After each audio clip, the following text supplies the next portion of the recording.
आज है 20 मार्च 2025 दिन गुरुवार। Welcome back to clean news UP. चलिए देखते हैं उत्तर प्रदेश की 25 फटाफट बड़ी खबरों को। यूपी में युवाओं के लिए खुलेंगे संभावनाओं के नए द्वार, 6000 नई फैक्ट्रीज की तैयारी। उत्तर प्रदेश में युवाओं के लिए खुशखबरी है, उनके लिए संभावनाओं के नए द्वार खुलने वाले हैं। प्रदेश में इस साल 6000 नई फैक्ट्रीज खोलने की तैयारी है। इसके लिए तेजी से जमीन आवंटित करने से लेकर उत्पादन शुरू कराने तक व्यापक स्तर पर निवेशकों को सहयोग कराया जाएगा। वर्ष 2024-25 में 26,915 फैक्ट्रीज हैं। इस तरह प्रदेश में फैक्ट्रीज की संख्या करीब 32,000 हो जाएगी। यूपी में योगी सरकार ने खोला पिटारा, पूरे प्रदेश में 287 सड़कों के निर्माण को दी मंजूरी। 150 करोड़ रुपए से विभिन्न जिलों के 287 नए ग्रामीण मार्गों का निर्माण किया जाएगा। शासन ने इन मार्गों का निर्माण कराने की स्वीकृति लोक निर्माण विभाग को दी है। इन मार्गों का निर्माण झांसी, कानपुर, मेरठ, आगरा, अयोध्या, आजमगढ़, बांदा, बरेली, मिर्जापुर, प्रयागराज, देवीपाटन, मुरादाबाद, सहारनपुर, वाराणसी, अलीगढ़, बस्ती, गोरखपुर, लखनऊ मंडल में किया जाएगा। यूपी के इन आउटसोर्स कर्मचारियों का मानदेय 3,000 रुपए प्रतिमाह बढ़ेगा, योगी सरकार का फैसला। उत्तर प्रदेश के नगरीय निकाय निदेशालय में कार्यरत आउटसोर्स कर्मचारियों के लिए अच्छी खबर है। योगी सरकार ने सूडा कार्यरत इन आउटसोर्स कर्मचारियों के मानदेय में प्रतिमाह 3,000 रुपए की वृद्धि का फैसला लिया। इसके साथ ही आश्रय गृह व शहरी आजीविका केंद्रों का संचालन स्वयं सहायता समूह की महिलाओं से कराया जाएगा। यूपी में इस मुद्दे पर पक्ष विपक्ष सभी एकमत। डिप्टी सीएम केशव और सपा नेता अखिलेश भी हुए खुश।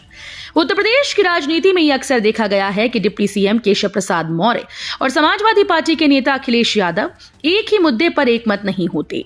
हालांकि अमेरिकी अंतरिक्ष यात्री सुनीता विलियम्स के 9 माह बाद धरती पर वापस लौटने को लेकर दोनों ही नेताओं ने खुशी जाहिर की। इस मुद्दे पर यूपी में पक्ष और विपक्ष दोनों एकमत हैं।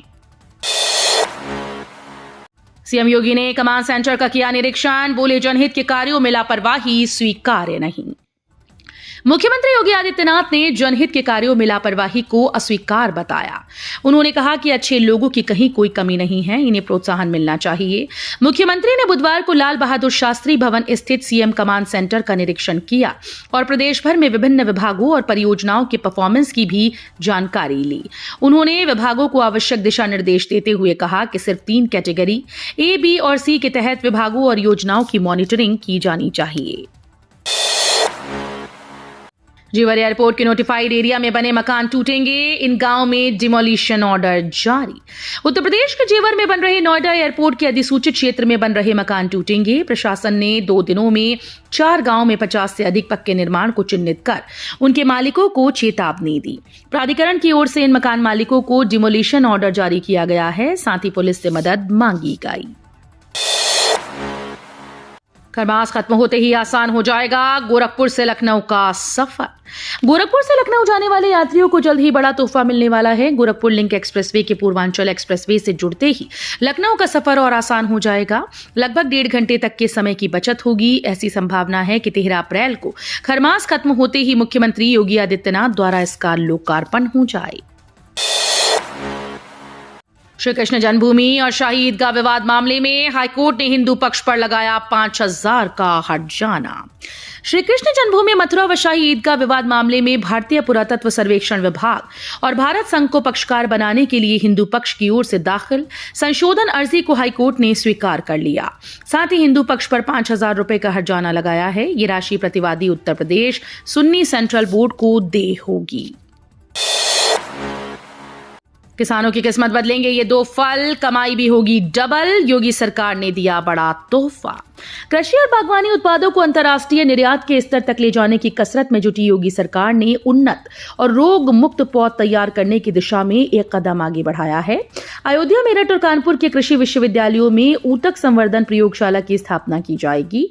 इसमें केला और ड्रैगन फ्रूट की उन्नत पौध विकसित करने और अधिक मात्रा में उपलब्ध कराने का काम होगा। अनाथ परिवारों की नाथ बनी योगी सरकार, गरीब परिवारों के कल्याण पर जमकर पैसा हो रहा खर्च। उत्तर प्रदेश के मुख्यमंत्री योगी आदित्यनाथ के नेतृत्व में उत्तर प्रदेश सरकार की राष्ट्रीय पारिवारिक लाभ योजना उन परिवारों के लिए मददगार साबित हो रही है जो अपने मुखिया को खो चुके हैं। इस योजना के तहत प्रदेश में गरीब परिवारों को 30,000 रुपए की आर्थिक सहायता दी जा रही है। योगी सरकार ने बीते 8 वर्षों में करीब 8 लाख लाभार्थी गरीब परिवारों पर 2,310 करोड़ रुपए से अधिक खर्च किए। सर्वोत्तम प्रदेश के साथ हरित प्रदेश हुआ यूपी। 204 करोड़ से अधिक पौधारोपण कर योगी सरकार ने पेश की मिसाल। उत्तर प्रदेश के मुख्यमंत्री योगी आदित्यनाथ ने सुशासन व सुदृढ़ कानून व्यवस्था की बदौलत एक बार उत्तर प्रदेश को जहां सर्वोत्तम प्रदेश बना डाला, वहीं 8 वर्ष में 204 करोड़ से अधिक पौधारोपण से इसे हरित प्रदेश के रूप में भी समृद्ध कर दिया। भारतीय वन स्थिति रिपोर्ट 2023 के मुताबिक यूपी के वनावरण व वनाच्छादन में 559.19 वर्ग किलोमीटर की वृद्धि हुई। यूपी के सभी जिलों में ज्यादा टैक्स देने वालों के लिए सीएम योगी का बड़ा फैसला। मुख्यमंत्री योगी आदित्यनाथ ने कहा कि राजस्व चोरी राष्ट्रीय क्षति है। टैक्स चोरी रोकने के लिए सर्वे, छापे करने वाली टीम में दक्ष और कर्मठ अधिकारियों, कार्मिकों को शामिल किया जाए। ऐसी कार्यवाही की सफलता के लिए गोपनीयता के प्रति सतर्क रहें। साथ ही सर्वाधिक टैक्स देने वाले लोगों को विभाग के द्वारा सम्मानित किया जाए। ये कार्यक्रम प्रदेश, जोन, मंडल व जनपद स्तर पर आयोजित किए जाएं। परीक्षा के पास नहीं होगा मोबाइल, 2 बार करना होगा अंकों का जोड़, लापरवाही पर होगी एक कार्रवाई। यूपी बोर्ड परीक्षा का मूल्यांकन बुधवार से जिले के 4 केंद्रों पर शुरू हो गया है। चारों केंद्रों पर परीक्षकों को प्रशिक्षण दिया गया। जिला विद्यालय निरीक्षक ने स्पष्ट चेतावनी दी है कि मूल्यांकन कार्य में किसी प्रकार की लापरवाही न करें। किसी परीक्षा के पास मोबाइल रखने का परमिशन नहीं होगा। गलती मिलने पर संबंधित का पारिश्रमिक काटा जाएगा। बिजली चोरी के खिलाफ बड़े एक्शन की तैयारी में विभाग, तैयार की गई लिस्ट। बिजली चोरों पर शिकंजा कसने के लिए विजिलेंस लाइन लॉस वाले क्षेत्रों को चिन्हित करके विशेष अभियान चलाएगी। विजिलेंस ने शहर के टॉप 10 क्षेत्रों को चिन्हित कर लिया है। इन क्षेत्रों में बुधवार से केसको और 2 विजिलेंस की 2-2 टीम मिलकर चेकिंग अभियान शुरू करेंगी। बिजली चोरी रोकने के लिए विजिलेंस 15 से 20% लाइन लॉस वाले क्षेत्रों में घर घर चेकिंग अभियान चलाएगी। शहर के टॉप 10 क्षेत्रों में सबसे ऊपर चमनगंज का नाम है। यूपी सरकार 1 माह मिलेगी शिक्षा मित्रों के मानदेय बढ़ाने पर फैसला। उत्तर प्रदेश में शिक्षा मित्र के मानदेय में बढ़ोतरी हो सकती है। इलाहाबाद हाईकोर्ट ने शिक्षा मित्र के मानदेय बढ़ोतरी के आदेश का अनुपालन न होने को लेकर दायर अवमानना याचिका पर सुनवाई के बाद बड़ा फैसला दिया। कोर्ट ने इस संबंध में यूपी सरकार को 1 माह का और समय दिया। हाईकोर्ट की ओर से जारी पहले के आदेश पर निर्णय लेने के लिए सरकार को ये समय दिया गया। हाईकोर्ट ने बेसिक शिक्षा विभाग के प्रमुख सचिव को अगली तारीख पर आदेश के अनुपालन के संबंध में हलफनामा पेश करने को कहा।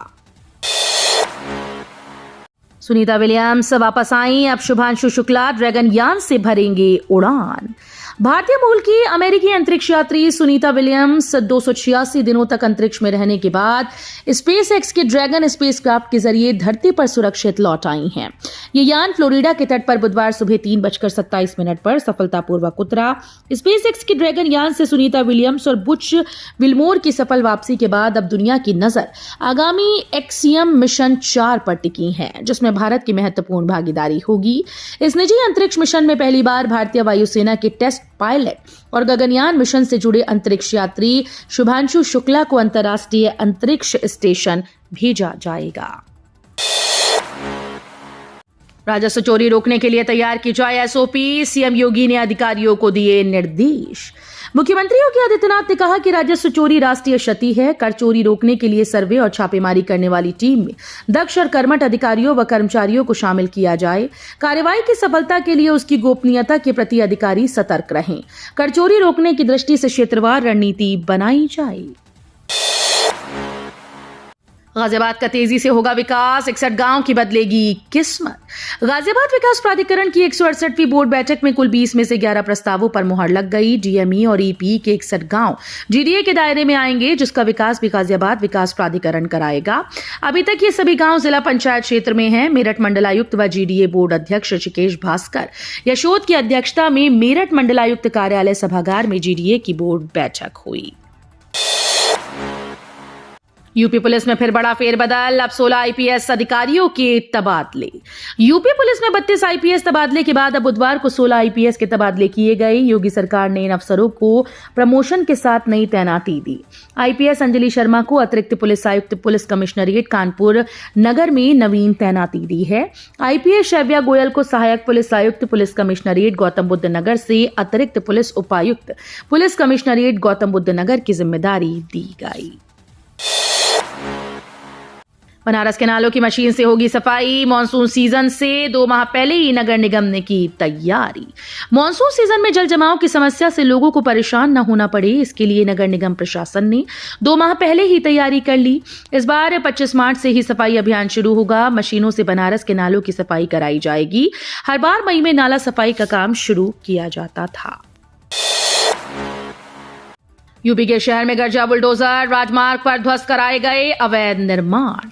राजमार्गों पर अतिक्रमण करने वालों के खिलाफ अभियान शुरू हो गया है। भारतीय राष्ट्रीय राजमार्ग प्राधिकरण ने मंगलवार को माड़ापार के अराजी बसडीला में राष्ट्रीय राजमार्ग 28 पर किए गए अतिक्रमण को ध्वस्त किया। अभियान का कुछ लोगों ने विरोध किया, लेकिन पुलिस की सख्ती से सभी शांत हो गए।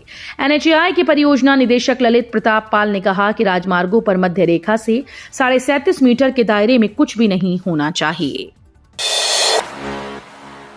सुरेश यादव को फिर मिली फील्ड वर्कर्स एसोसिएशन की कमान। राजकीय निर्माण निगम के फील्ड वर्कर्स एसोसिएशन का द्विवार्षिक अधिवेशन बुधवार को गोमती नगर के विश्वेश्वरैया भवन में हुआ, जिसमें सुरेश यादव को फिर से अध्यक्ष चुना गया। चुनाव अधिकारी तेज प्रताप सिंह और भगवान सिंह ने बताया कि अध्यक्ष सुरेश यादव के अलावा राम संजीवन QA रिजवी को उपाध्यक्ष चुना गया। सीआरपीएफ में बड़े पैमाने पर होगी ट्रांसफर पोस्टिंग, नए डीजी ने बदले नियम। केंद्रीय रिजर्व पुलिस बल के नए निदेशक जनरल जीपी सिंह ने अधिकारियों को निदेशालय में 3 साल से अधिक समय तक न रखने का निर्णय लिया। सूत्रों के अनुसार कुछ दिन पहले डीजी ने उन अधिकारियों की सूची मांगी थी जिन्होंने निदेशालय में 3 साल पूरे किए। सीआरपीएफ की प्रमुख एंटी नक्सल इकाई कोबरा में भी बदलाव किया गया है। 7,500 करोड़ में आकार लेगा orbital rail corridor. Ayodhya, Kanpur सहित इन जिलों को सीधा लाभ। ऑर्बिटल रेल कॉरिडोर का सर्वे 8 महीने में पूरा हो जाएगा। 170 किलोमीटर के इस कॉरिडोर से कानपुर, शाहजहांपुर, मुरादाबाद, सीतापुर, बाराबंकी, अयोध्या सहित कई जिले जुड़ेंगे। इस प्रोजेक्ट पर 7,500 करोड़ खर्च होंगे। ये जानकारी उत्तर रेलवे लखनऊ मंडल के DRM सचिंद्र मोहन शर्मा ने बुधवार को हजरतगंज स्थित मंडल कार्यालय में आयोजित प्रेस वार्ता में दी। आ गई ROARO परीक्षा की तारीख। 27 जुलाई को एक ही पाली में होगा एग्जाम। यूपीपीएससी ने ROARO भर्ती परीक्षा की तारीख का ऐलान कर दिया है। इस परीक्षा का आयोजन 27 जुलाई को एक ही सत्र में किया जाएगा। उत्तर प्रदेश लोक सेवा आयोग समीक्षा अधिकारी, सहायक समीक्षा अधिकारी भर्ती 2023 प्रारंभिक परीक्षा का आयोजन 27 जुलाई को एक ही सत्र में करेगा। परीक्षा सुबह 9:30 बजे से दोपहर 12:30 बजे तक एक ही पाली में आयोजित की जाएगी। परीक्षा 75 जनपदों में स्थित विभिन्न परीक्षा केंद्रों पर आयोजित की जाएगी। तो ये थी आज की 25 फटाफट बड़ी खबरें। अगर आपको न्यूज पसंद आई हो तो वीडियो को लाइक और शेयर जरूर करें। धन्यवाद।